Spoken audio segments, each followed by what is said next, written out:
Hi everyone, welcome back. In this video, I'll show you what's new in Reproject Key 1.2.0 and share a practical tip to help you use the add-on more effectively. One of the most important updates is the new collection projection feature. With it, you can project the details from all high-poly objects in a collection at once. First, click Use Collection, then choose the high-poly collection you want to project from.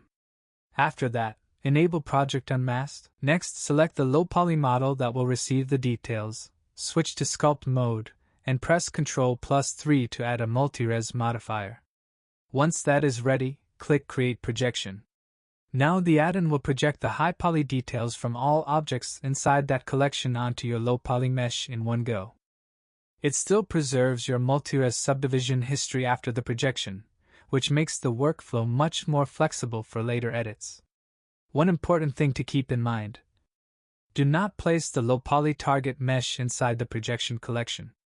If you do, the result may break, so definitely watch out for that.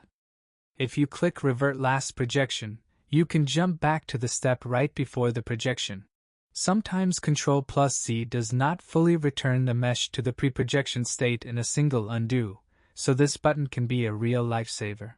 Next, I want to share a practical tip for using this add-on. Sometimes a model has broken faces or messy geometry, which makes it impossible to run a normal automatic remesher. If that happens, you can try the method I am about to show you. First, press Shift+A to create a plane, then scale and rotate it so it faces the mountain mesh directly. Next, press Ctrl+3 to add a subdivision modifier, then press Ctrl+A to apply it.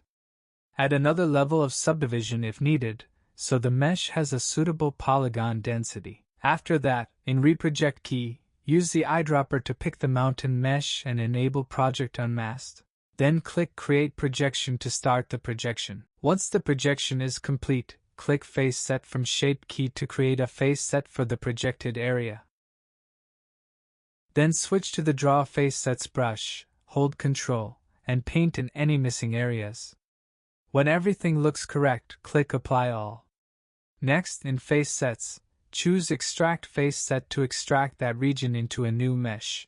Press X to delete the extra mesh. Select the extracted mesh, go into Sculpt Mode, and press Ctrl+3 to add a multi-resolution modifier for subdivision.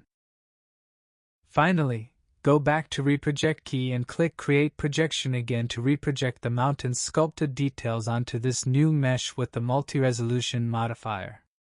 This gives you a clean mountain mesh topology while preserving all of the original sculpted details. This workflow is also useful for many similar types of models.